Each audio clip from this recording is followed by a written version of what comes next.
Hey guys, what's going on? Today I'm going to show you guys how to set up a baitcaster, how to adjust the brakes. Depending what reel you have or what company you use, you may only have centrifugal brakes, you may only have magnetic, you may have both. I use all Bass Pro Shops baitcasters, and every model that I have has dual braking. It's a great feature to have. You can fine tune every lure you tie on.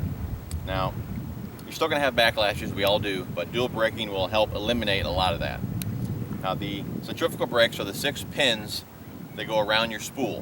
Where you can either push them in or pull them out. When they're pushed in, that's less friction on the spool, you'll get a further cast. When they're pulled out, that's more friction on the spool, it'll help slow you down. The magnetics, the higher the number, the closer that magnet is to the spool, which will help slow you down, and the lower the number, the further it is away, so you'll get more distance. Now, this is how I would adjust a baitcaster for a beginner. I would start with the brakes, or the magnetic brakes, on 0, and I like 4 pins pulled out and 2 pushed in, so I have 4 brakes helping to slow me down. Now, as far as the tension knob goes, you want your lure to fall and maybe have the spool turn like a quarter of the way. That's about it.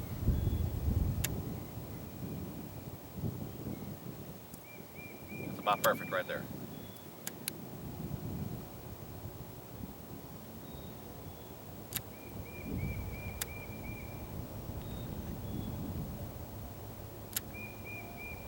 Okay, that's a good way to start right there. Now, like I said, this is just for beginners. The better you get, the looser you can have that tension knob, and you can have less brakes on and all that stuff. So, now that you've got your tension knob set, go ahead and put your magnetic brakes about halfway or so. I'll go ahead and put mine on about 6. I'll make a cast.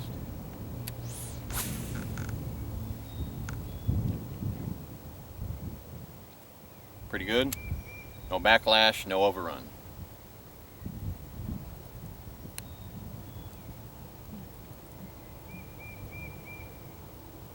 I'm going to try and make it overrun here, so I'm going to go ahead and back the number off. I'm going to put the number on the magnetic brakes on 3.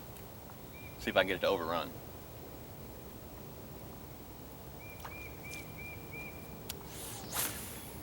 Do you hear that? It did smooth itself out, but it started to overrun. The centrifugal brakes are for the beginning of the cast. The magnetic brakes are towards the end of the cast, just like what you've seen there. When that started to overrun, that's when the magnetic brakes will help you out. So let's go ahead and raise the magnetic brakes back where we had them. Put it back on 6 and see if we get it overrun.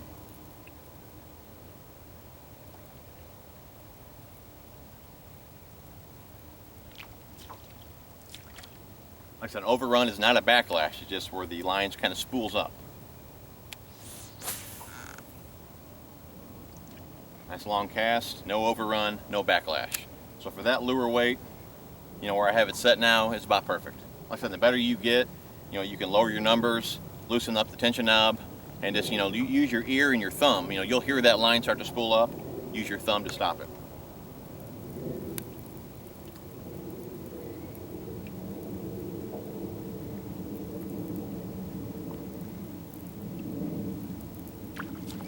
One more cast. That time it did spool up a little bit. Go ahead and raise my number back up.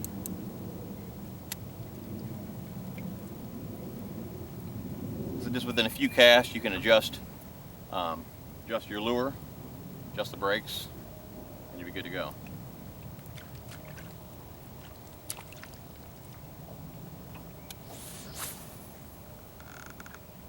That time I'm not even using my thumb.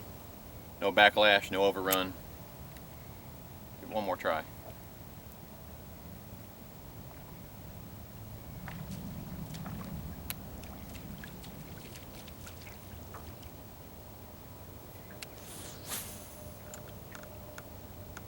Nice long cast, no overrun, no backlash. And when you adjust your centrifugal brakes, you want to do it in pairs, opposite of each other. So if you're going to leave, I'm going to show you guys.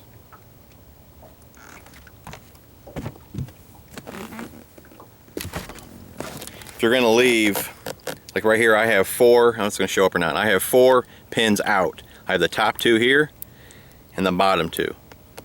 The 2 on the sides, those are pushed in, so I have 4 brakes helping to slow me down, okay? Next thing, you just either push them in or pull them out.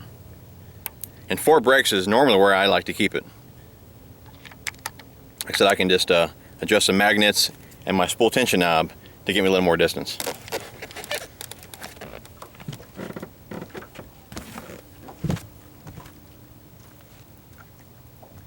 Another tip is to always condition your line. Dry line will give you nothing but problems. And condition your line. I got a video on that, but I'll go ahead and show you guys real fast what I do. KVD line and lure is the best stuff I've ever used. Check it up. 1 squirt. Rotate your spool. Another and another. 3 squirts about covers the spool. Get a nice long cast. No backlash, no overrun. Conditioning your line really does help out. And another kind of, I guess, a little tip would be is to, match your line and lure weight. I guess your rod is just as important. If you have, say you have a heavy action rod, 20-pound fluorocarbon, and a 3/16 ounce lure, it's not going to go very far, and most likely you're going to backlash. You got to match line to lure weight. I just like that, the lighter the lure, the lighter the line, the lighter the rod. Unless you're cranking, you still use light line, maybe a heavier rod just to get the depth. But for your other lures, your jigs, spinnerbaits, any Texas rigs, things like that, you want to match line to lure weight. And like I said, that'll help you guys out, get a further cast, and less backlash and all that. A good way to practice too is with light line and a heavier weight. That way the heavier weight can pull the line out.